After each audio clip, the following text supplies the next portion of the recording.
Professor Irshad Manji, an Islamic reformer, believes the Quran can be interpreted along more feminist lines. The Quran is very, very clear that in the eyes of God, men and women have equal rights and equal responsibilities. The Prophet Muhammad's own beloved first wife, Khadija, was a wealthy, self-made entrepreneur. All right, ABC, you've finally managed to tick me off. You just told millions of people that according to Islam, men and women have equal rights and responsibilities before Allah. And what evidence does Irshad Manji give? She says that Khadija was a wealthy, self-made entrepreneur. I wonder why Miss Manji failed to mention the fact that Khadija was a wealthy, self-made entrepreneur before Islam, before she married Muhammad, before Muhammad even began receiving revelations.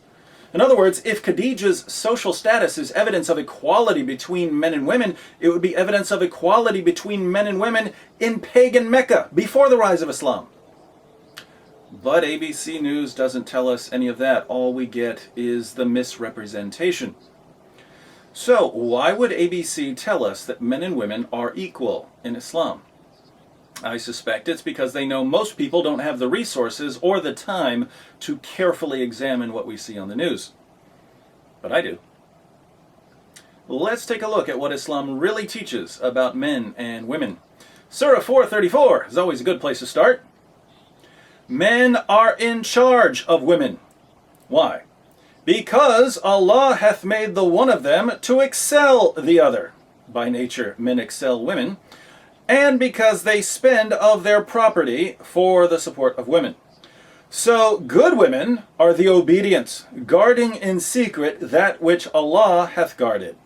But what do you do if women get out of line? As for those from whom ye fear rebellion, admonish them, and banish them to beds apart, and scourge them. Then, if they obey you, seek not a way against them. The Quran is very, very clear. It certainly is, Miss Manji. So, men are in charge of women. They're superior to women, they excel women, and if women get out of line, men are commanded to beat them into submission. Sorry, ABC, but this doesn't sound like equality. Nor is there equality when it comes to how many marriage partners a person can have. Surah 4:3 says, "And if you fear that you shall not be able to deal justly with the orphan girls, then marry other women of your choice, 2 or 3 or 4. Yes, you heard that correctly. Muslim men can marry up to 4 women. Can Muslim women marry up to 4 men? No. Is this what you call equality, ABC? We should also note that Muslim men can have more sexual partners than just their 4 wives. Muslim men get to have sex with their war captives and slave girls, those whom their right hands possess. Consider Surah 23, 1-6. The believers must eventually win through, those who humble themselves in their prayers, who avoid vain talk, who are active in deeds of charity, who abstain from sex, except with those joined to them in the marriage bond, or the captives whom their right hands possess, for in their case they are free from blame." What I find rather horrifying is that Muslims can have sex with their captives and slave girls, even if the captives and slave girls are married. Surah 4:24 declares that a Muslim man can't have sex with a married woman unless she's a captive or a slave girl. The verse reads, "Also forbidden are women already married, except those captives and slaves whom your right hands possess." Do Muslim women get to have sex with their captives and slaves? No. That's not equality. So, Muslim men get to have sex with up to 4 wives and as many sex slaves as they're able to capture or purchase. They also get to have sex with women in just about any way they can think of. The Quran discusses sexual positions in Surah 2, 2:23, which says, "Your wives are as a tilth unto you, so approach your tilth when or how ye will." The Quran is very, very clear. Let's look at a typical commentary on this verse. Tafsir Jalalain reads, Your women are a tillage for you. That is the place where you sow the seeds of your children. So come to your tillage, that is the specified place, the front part, in whichever way you wish, whether standing up, sitting down, lying down, from the front or the back. Do women get to demand sex in any position they see fit? No. That's not equality. So, things are certainly unequal in this life. What about the afterlife? In our video exposing the raisins myth, we saw that in paradise, Muslim men will receive a number of huris, large-breasted virgins who are made to be the ultimate sex slaves. Will women receive huris? No, they'll continue being the wives of Muslim men. The only difference is that in paradise, women will now have to share their husbands with specially designed sex machines called huris. Muslim women of the world, I ask you, how does it feel knowing that in paradise you'll be competing for the affections of your husband with a ton of women who are designed to be the ultimate sex partners? This is assuming, of course, that you actually make it to paradise. Muhammad said that most of the inhabitants of hell are women. The Prophet said, I saw the hellfire, and I had never seen such a horrible sight. I saw that most of the inhabitants were women. The people asked, Oh, Allah's apostle, why is it so? The Prophet said, because of their ungratefulness.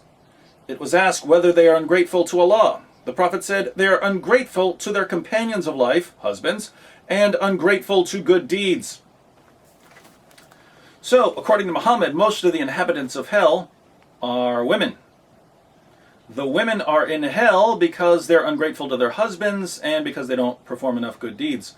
But this means that women are less moral than men, according to Muhammad.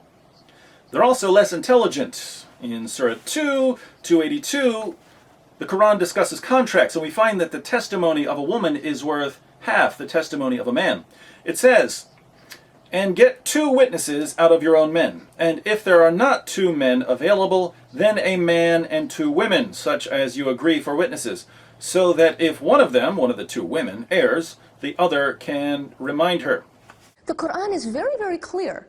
According to Muhammad, the reason women aren't as reliable as men is that they're stupid.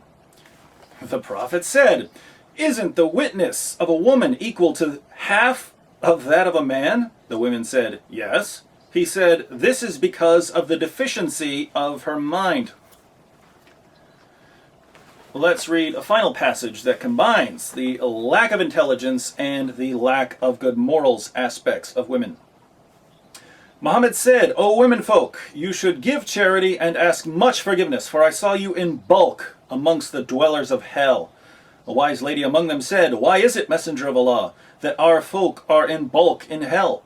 Upon this, the Holy Prophet observed, you curse too much and are ungrateful to your spouses. I have seen none lacking in common sense and failing in religion, but at the same time robbing the wisdom of the wise, besides you. Upon this, the woman remarked, what is wrong with our common sense and with our religion? He, the Holy Prophet, observed, your lack of common sense can be well judged from the fact that the evidence of 2 women is equal to 1 man. That is a proof of the lack of common sense. So, how exactly are women equal to men in Islam? They're not equal in intelligence or common sense. They're not equal in morality. They're not equal in the number of sexual partners they can have in this life or the afterlife. The value of their testimony isn't equal. Men are in charge of women. Men excel women. Men get to beat women. Men and women aren't equal at all in Islam. And we didn't even have time to get to the veil or mutta, temporary marriage that amounts to no more than prostitution, or the Quran allowing sex with prepubescent girls, etc. So, why does ABC News continue to mislead millions of viewers, trying desperately to convince us that Islam is perfectly compatible with Western values? Stay tuned. I assure you, we will get to the bottom of this.